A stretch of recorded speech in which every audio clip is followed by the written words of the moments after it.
तो चलिए देखिए 0/0 फॉर्म लिमिट्स हम लोग देख चुके हैं, काफी क्वेश्चन कर लिया है। अब now we will be looking at 1⁻∞ form questions based on 1⁻∞ form. पहला क्वेश्चन इंटरेस्टिंग है, माइट भी आप लोगों को भी शायद अच्छा लगा हो। देखिए सबसे पहले ऑफकोर्स सबसे पहले आपको डिसाइड करना होता है जब भी आपके सामने लिमिट का क्वेश्चन है कि वो फॉर्म कौन सा है। If at all it is an indeterminate form, then only we will look for methods to solve that question. Otherwise, that question will give you the answer directly. ठीक है, तो जैसे ही हमने x को यहाँ पे इन्फिनिटी रखा, ठीक है, तो आप देखोगे ये आएगा a1, see, and 1/∞ 0. And any number like finite number is positive greater than 0. So any finite number की power 0 approaches 1. So 1 + 1 + 1 how many times? N times. So n by n is 1. 1 raised to power infinity as x goes to infinity. So it's infinity 1 raised to power infinity form. अब 1 raised to the power infinity form को solve करने का एक बहुत ही सीधा सा result है जो आप हमेशा यूज करेंगे। ठीक है, 1 raised to and if you ask me, see, अभी तक हमने एक भी क्वेश्चन ऐसा नहीं आया है जो इस रिजल्ट से हमसे सॉल्व ना हुआ हो। तो रिजल्ट ये है, limit as x approaches a 1 + f of x raised to the power 1/f of x is equal to e if of course ये 1⁻∞ फॉर्म हो, उसके लिए f of a approaches 0. So that's the result है। ठीक है, तो हमारे सामने कोई भी 1⁻∞ फॉर्म का क्वेश्चन आएगा, that's what I'm going to apply every time I come across such a question. अब ये दोनों क्वेश्चन आपके सामने हैं, yourself will look at it, how am I going to solve it. ठीक है, तो I believe बहुत सारे बच्चों ने सॉल्व भी कर ही लिया होगा। ठीक है, तो देखिए पहले हमने इसे क्या किया है, सी आपका जो बेस है वो वहाँ पे 1 जा रहा है। ठीक है, बट क्या उसे हम 1 + fx raised to 1/fx से कंपेयर कर पा रहे हैं? तो हमारा अप्रोच है वो सिंपल है। हम जो बेस है ना, जो लिमिट के एक्सप्रेशन का बेस है उसको हम 1 + fx से कंपेयर करने के लिए, तो इफ 1 + इज विजिबल देयर तो it's okay, if it's not visible तो हम यहाँ पे क्या करेंगे, हम कहेंगे ठीक है भाई हमने 1 ऐड किया और 1 सब्ट्रैक्ट किया। So a1 raised to power 1/x plus a2 raised to power 1/x and ... an raised to the power 1/x, okay, divided by n minus 1. तो 1 ऐड किया, 1 सब्ट्रैक्ट किया और जो 1 के बाद हमें दिखा ये हमारा हो गया fx। तो स्टैंडर्ड फॉर्म के लिए हमें पता है हमें 1/fx पावर में चाहिए, तो 1/fx किया तो इंटू fx किया और जो nx आगे से है वो हो गया। ठीक है, तो बात सीधी सी है बच्चों कि ये जो है आपका 1 + fx raised to power 1/fx ये e से रिप्लेस हो जाएगा। तो अब आप क्या करते हो, e आ जाता है, और चूंकि एक्सपोनेंशियल एक कॉन्टिन्यूअस फंक्शन है तो एक थ्योरम है कि function and limit can interchange their position if the function is continuous at the point where of course limit is approaching. तो खैर ये continuous throughout exponential continuous function है, तो लिमिट अंदर आ गया पावर में, तो ये हो गया limit as x tends to infinity. ठीक है, अब जरा fx की वैल्यू रखते हैं, fx क्या है, तो fx यहाँ पे हो जाएगा, सो this is like n LCM में ले लेते हैं, तो ये हो जाएगा a1 raised to the power 1/x plus a2 raised to the power 1/x plus a3 ... an raised to the power 1/x minus n, है ना बच्चों, अपॉन n आ गया and into nx। So that's all in the power of e, ये आ गया। अब बस हमें यही लिमिट एवेल्युएट करनी है। अच्छा यहाँ पे अब आप देख सकते हो ये भी एक स्टैंडर्ड रिजल्ट ही है बच्चों, if you look at it carefully. कौन सा रिजल्ट है, तो दूसरा स्टैंडर्ड रिजल्ट जो हम यहाँ पे लगाने वाले हैं, अप्लाई करने वाले हैं, वो है आपका limit as t approaches 0 a raised to the power t minus 1 upon t. Now how much is it? So that's ln a, ये आपका ln a हो जाएगा। ठीक है, सो अब यहाँ पे देखिए a1 raised to the power, इसे हम लिखेंगे a1 raised to the power 1/x minus 1।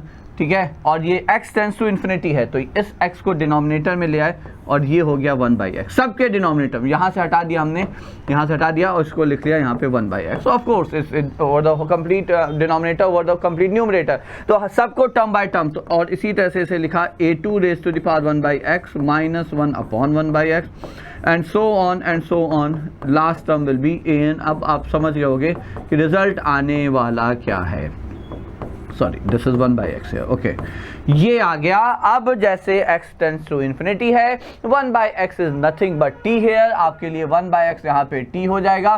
ठीक है, तो t टेंड्स टू 0 हो गया, a1 raised to power t minus 1 upon t will be ln a1, इसी तरह से प्लस ln a2 प्लस, तो ये हो गया आपका e raised to the power ln of a1 plus ln of a2 plus dot dot dot ln of an, and now you apply the like log property which says ln a1 plus a2, तो ये हो जाएगा e raised to the power, हटा देते हैं, e raised to the power ln of a1 into a2 into a3 and so on an, ठीक है। और फिर एक लास्ट प्रॉपर्टी कि e raised to the a raised to the power whatever it is, just a minute, right. So एक property फिर से जो है a raised to the power log t to the base a is nothing but t, so ln मतलब base e ही है, तो ये answer सीधे सीधे आपका हो जाता है a1 into a2 product of all these constant number which are always positive as given in the question, okay। so that was this question, ये हो गया आपका पहला क्वेश्चन। अब आते हैं दूसरा। अब I think this is more interesting, but है यहाँ पे भी अप्रोच वही। चलिए देख लेते हैं। यहाँ पे एक चीज़ और भी एज आई सेड इंटरेस्टिंग है, वो है यहाँ पे कि क्या ये फंक्शन जो फ्रैक्शनल पार्ट ऑफ एक्स है x टेंड्स टू 0, तो क्या फ्रैक्शनल पार्ट ऑफ x एक ही वैल्यू को अप्रोच कर रहा है जब हम 0 को या लेफ्ट साइड से राइट साइड से अप्रोच करें। For that we need to remember recall the graph of fractional part of x। तो ग्राफ आपका जो फ्रैक्शनल पार्ट ऑफ x का है वो कुछ ये होता है, याद होगा आप लोगों को, क्योंकि फ्रैक्शनल पार्ट ऑफ x का जो फंडामेंटल पीरियड है वो 1 है बच्चों, ठीक है। तो 0, अब देखिए यहाँ से ध्यान से समझिएगा बच्चों, 0 को आप ऑफ कोर्स ये 0 है, यदि आप RHL राइट हैंड लिमिट के लिए राइट साइड से 0 का अप्रोच कर रहे हैं, the function the curve is approaching 0, but if you are approaching 0 from the left side it is approaching 1 here, ठीक है, ये वैल्यू 1 है, ठीक है। तो अब यहाँ पे मतलब ये हुआ fractional part of x, as x approaches 0 from LHL will approach to 1 and as x approaches from the right hand side to 0 the fractional part of x will approach 0, so that means we need to apply both the limits here. ये पहला interesting चीज है। तो limit as x tends to 0 from the left side, तो जब आप left side से जा रहे हैं तो आप फ्रैक्शनल पार्ट ऑफ x क्या रखेंगे, 1 रखेंगे भाई, तो 1 + 1 raise to the power 1 upon 1 base e whole raised power, and that is 1 upon 1, so what is it, so isn't that 2 by e, तो LHL तो आ गया 2 by e, तो your left hand limit is 2 by e। now let's get to the right hand limit। देखिए right hand limit में अब आपको, चूंकि अब राइट हैंड लिमिट में क्या होगा, x approaches 0 from the right side, the function fractional part of x is also approaching 0, तो ये 0 जाएगा, तो 1 + 0 raised power 1 by 0 which is 1, है ना। तो just a minute, okay, this is not fractional part of x, okay, ये आपका fractional part of x नहीं है, I am sorry। तो इसका मतलब जब x 0 जा रहा है ना, और निगेटिव साइड से जा रहा है, तो ये आपका जाएगा 1 by 0 from the negative side, just a minute, तो ये हो जाएगा -∞, so that approaches -∞, so 2 raised to the power -∞ is 0, so I am really sorry about it, तो 2 raised to the power -∞ is 0, so यहाँ पे फिर ये 0 हो रहा है, तो LHL is actually going to be 0, जो लेफ्ट हैंड लिमिट है वो आपका 0 जा रहा है। चलिए अब राइट हैंड लिमिट पे आते हैं, तो दिस इज लाइक 1 की पावर इन्फिनिटी, ठीक है, x 0 जा रहा है तो 1 by 0 इन्फिनिटी आएगा, और x चूंकि आपका 0 आया तो 1 raised power इन्फिनिटी, ठीक है, तो ये e हो गया, और e अपॉन e इज 1, तो बेस 1 हो गया, और ये 1 raised power इन्फिनिटी हो गया। तो ये फॉर्म आपका RHL में जब आप आ रहे हैं तब ये 1 raised power इन्फिनिटी का फॉर्म है ये, ठीक है। तो चलिए अब जरा हम लोग RHL की बात कर लेते हैं। So for right hand limit here, right hand limit as x approaches 0 from the right side, so we know that it is approaching to 1 raised power infinity, so as I say in that case 1 plus, so whatever we have, 1 plus fractional part of x which is actually x in that case by e minus 1 raised to the power whatever we have, तो इसको चलिए fx यहीं पे direct लिख लेते हैं बच्चों, है ना, ये fx हो गया, तो बैलेंस कर लेते हैं, ये हो जाएगा 1 by fx into fx and into 1 by fractional part of x which is 1 by x, है ना। अब एक चीज़ आपके दिमाग में हो सकता आ रही हो कि हम फ्रैक्शनल पार्ट ऑफ x को x क्यों लिख रहे हैं, तो उसके लिए भी सीधी सी बात है, आपको याद हो fractional part of x is nothing but x minus greatest integer of x, and as x lie in the interval 0 to 1, open ही रख लेते हैं, तो ऑफ कोर्स आपका ग्रेटेस्ट इंटीजर 0 हो जाएगा, तो ये x हो जाता है। तो जब x 0 से बड़ा है और 1 से छोटा है, in that interval you can replace fractional part of x by x, so that's why I am replacing everywhere fractional part of x by x। सो अब हमें पता है from the in the previous question itself we have seen, ये आप इस तरह से लिख लेंगे, limit as x approaches 0 plus, ठीक है। अब देखिए लिमिट क्या बनी यहाँ पे, लिमिट आ रही है 1 plus x raise to the power 1 by x minus e over e, ठीक है, into 1 by x. So that's it. So of course this is 0 by 0 form है, तो ये वापस से आपका राइट 0 बाई 0 फॉर्म है। इसको देखिए, इसको इवेल्युएट करने के लिए एक इंटरेस्टिंग सा यहाँ पे एक मेथड होता है, वो आप जान लीजिए।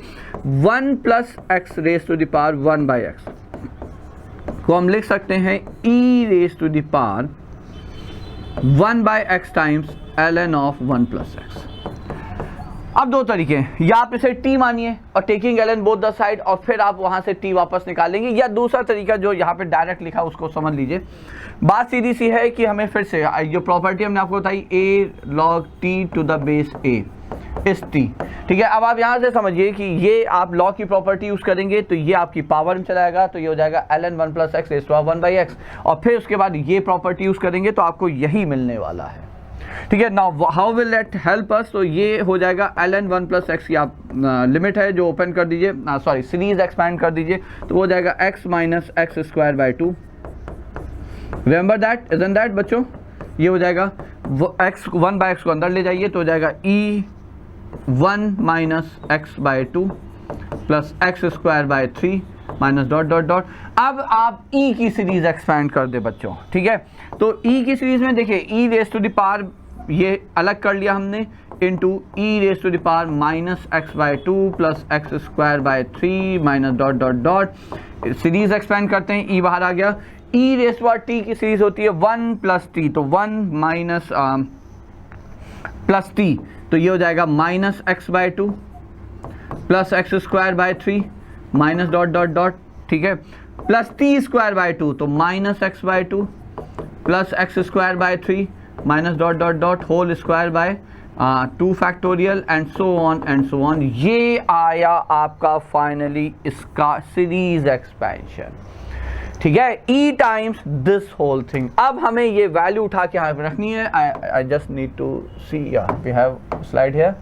तो ये आया आपका e रेज टू द पावर limit as x approaches 0 from the right side, doesn't matter, ठीक है। अब वापस एक minute, just a minute, right, इसकी जगह हम ये वैल्यू रखेंगे, है ना। तो ये आएगा e, आप कॉमन ले लोगे बच्चों, तो ये हो गया e times what was that 1 minus x by 2 plus x square by 3 minus dot dot dot plus minus x by 2 plus x square by 3 minus whatever whole square by 2 factorial plus infinite dot infinity तक minus e whole divided by e x, ये है आपका, ठीक है।